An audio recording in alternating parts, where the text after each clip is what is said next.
All right. So who are you All with right. today? Hey, I'm Lisa Piers.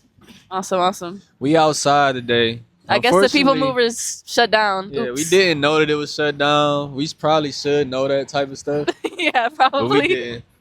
But we still outside. We still by the people mover. So we have to ask you, what's moving you? Right now, what's moving me is that officially it's the first day of spring. As you can tell by all these people who just decided to put on shorts, even though it feels like 30 degrees at the moment. I think that kind of hope and dedication is amazing.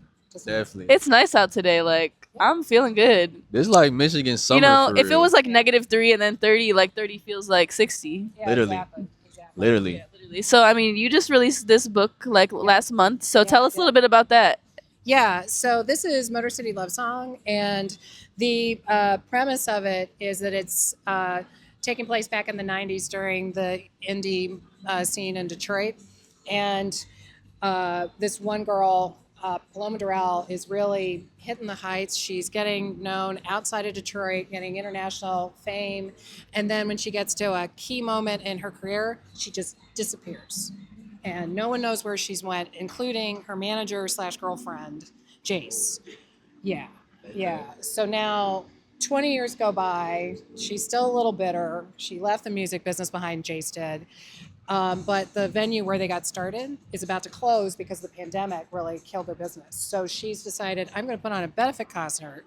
I'm going to fill it with all these bands from back in the day. But there's this one act that if we get it, I know we'll sell out, and that's Paloma Durrell. So she's got to go find her no matter how much it hurts. This is based on a true story. I mean, not straight up, but it is influenced by a lot of different things because, of course, It's relatable for me. Yeah. Yeah. No, literally. Why don't you tell us about what motivated you? Yeah. Yeah. Yeah. I mean, famously, the White Stripes broke up when Meg White decided, I'm done. I'm done. And so then, but beyond that, everybody's got their own reasons. She's never revealed her reasons, so I came up with what I think was a good story about why Paloma would have chosen to step back. What made you want to base this story specifically in Detroit? Well, I think part of it is because music is what really introduced me to Detroit. My daughters were going into middle school when we first moved here. They had bands they wanted to see. We started going to a lot of the venues around here. I started getting to know not just the city and where everything was, but also the musicians who really made it their own, especially, in the late 90s when a lot of people were writing Detroit off, but there was a lot coming up. And of course, it's not just indie music. It's rap, it's techno, it's hip hop, it's all kinds of stuff. The business of Detroit is music. And that's what really attracted me to write a story about that and maybe let other people in on that too. What got you into writing? Like, that's not a typical path for people to take. What got you into like writing full stories like this? Well, it's one of these things where my mom actually was a writer and did stories and articles and stuff like that, and just encouraged me to sit at her typewriter anytime I wanted to.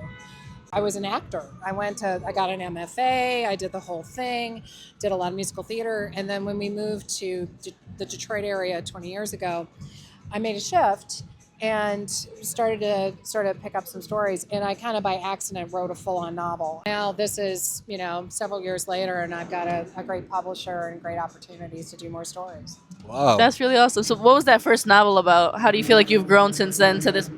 You'll sense a theme. It was also a rock and roll story. I self-published it. It was called Love and Other B-Sides. And that one was about a classic rocker who has like really bad writer's block, meets a fan who inspires him, and she becomes his muse, but then he becomes her headache, and Sound about right. Oh yeah. So I think I've learned from that. I still love music. I love the story of what makes people want to be creative. How do they kind of walk through the world like a normal world? Do they pump their own gas, file their own taxes, that kind of crap? Right. But then also to find out what, if somebody's not in that world, how do they become a part of it too? The book that I did right before this is called Love at 350 Degrees. And that's about a TV baking show, and a contestant and a judge kind of catch each other's eye, and that's against the rules. And the judge is like one of these celebrity judges who has this big restaurant and a business. And then the contestant is somebody who's always wanted to be that. You know, how do they come together? Okay. So one thing kind of builds on the next when you're writing. You kind of hopefully get a little faster, a little better, but still hoping to find new ways into the stuff that I personally like to write about.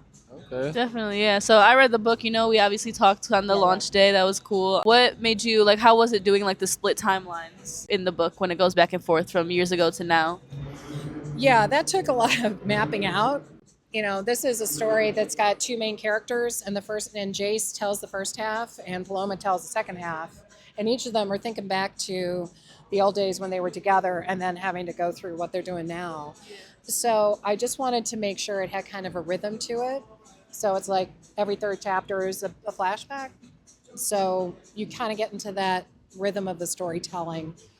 But then it was also just literally trying to match things up. Okay, if this happened then, how old were they then? And could that have worked? And, when was an iPod invented? All this other stuff I had to kind of track to make sure I got the history right, too. Okay. Yeah. Being a creative, like for myself personally, like the more I keep going with it, the more I gotta find ways to like stay inspired. Yeah. How do you stay inspired? Like the further you go along your creative path, how do you just keep that inspiration going? Well, I think part of it is that I'm working with a lot of other writers too, and their work is inspiring me. But the people in my writers group, we've been together for more than 15 years, and helping each other tell our stories gives me some ways to get more ideas to test stuff out. But then it's also just trying to take in as much stuff as I can, go to different places, read different books, listen to different music, see what else might pop up. Who are some of your favorite Detroit music artists and also Detroit spots in general? In doing the research for this, I loved getting back into stuff like the Paybacks and Soledad Brothers, the Go, the Sights. I mean, some of folks are still performing, so I was able to see the Dirt Bombs perform, the Henchmen, Detroit Cobras. They are great live. It's just, you can't have a bad night going to see a show out here. You really can't. Do you plan on making any of your books into movies? Do you know somebody? I know I know a videographer. I know a very good videographer. I know a great videographer. Exactly. You need an extra or something? I can be in the background. Absolutely. Absolutely. You know what? It's always the dream. It's like, it wouldn't be fun because especially with my acting background, it would just be a real trip to see things acted out that I wrote instead of me doing it. Hey, the door's open if anybody wants to shake my hand. Cool. Yeah. Well, you got any other questions? She already asked you like a million questions already. You got any questions, Nick? Not the interviewer.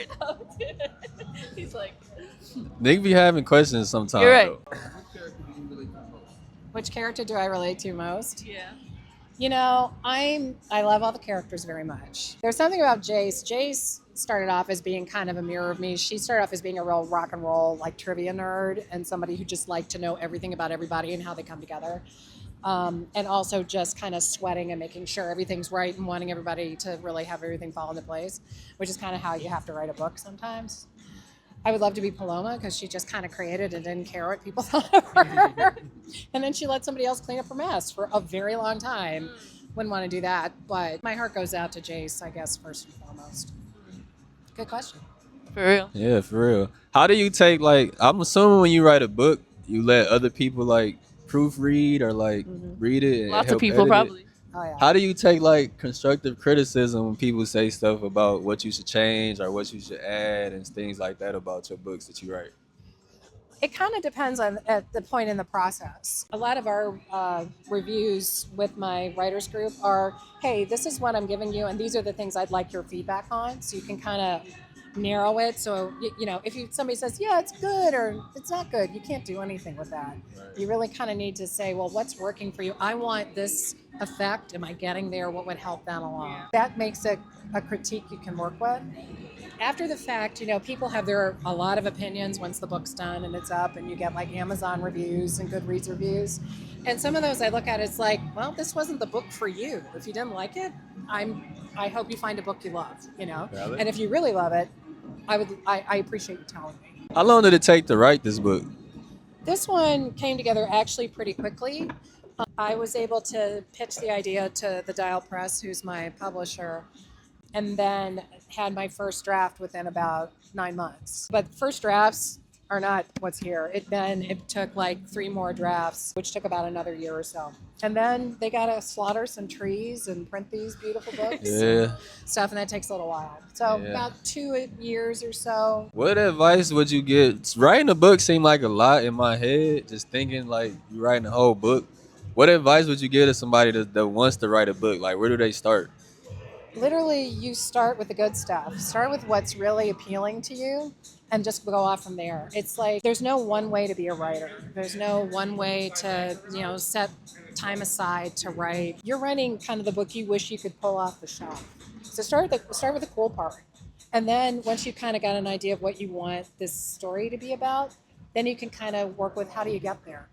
But it's literally just one word at a time, It's like learning a dance step or getting good at a sport. You just kind of know you're going to be really frustrated at yourself for a little bit, but then you can get into a real groove and you can see a lot of progress and you'll be surprised by the end of it. You gotta walk it down. Yeah. Oh, yeah.